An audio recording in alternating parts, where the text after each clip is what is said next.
Assalamualaikum, welcome back. In this video, we are going to learn about the word.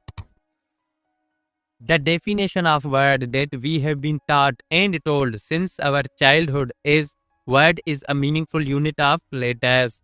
That's true. जॾहिं बि अखर पाण में मिलंदा आहिनि त हिकिड़ो वर्ड ठाहींदा आहिनि, पर इन जो इहो मतिलबु न आहे त असां के बि अखर खणी पाण में पकिड़े मिलायूं ऐं चऊं हिनखे त ही वर्ड आहे। न, तव्हां डेफिनेशन ते गौर कंदव त meaningful unit meaningful group of letters मतलब अहिड़ा लेटर्स हुजनि जंहिंजो को मतिलबु निकिरे, वर्ड अहिड़ो हुजे जंहिंजी का माना को मतिलबु को सेंस निकिरे। ईअं असां लेटर्स जे कंहिं ग्रुप खे वर्ड नथा चई सघूं। फॉर एग्जाम्पल ENP, ही 3 लेटर्स आहिनि, हिकिड़ो ग्रुप ठही वियो।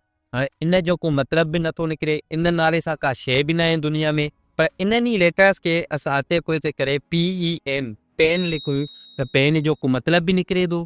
पेन जेका मुंहिंजे हथ में आहे, पेन कंहिं शइ जो नालो बि आहे। सो इन्हनि शयुनि खे असां वर्ड चवंदासीं जंहिंजो को मतिलबु निकिरे, जंहिंजो को सेंस निकिरे। बाक़ी सिर्फ़ु लेटर्स जे ग्रुप खे असां वर्ड न चवंदासीं, असां लेटर्स जे उन ग्रुप खे वर्ड चवंदासीं जंहिंमां को सेंस निकिरे, जंहिंमां को मतिलबु निकिरे। हाणे छो न हिन ॻाल्हि खे वधीक मिर्च मसाला हणी थोरो स्पाइसी बनायूं।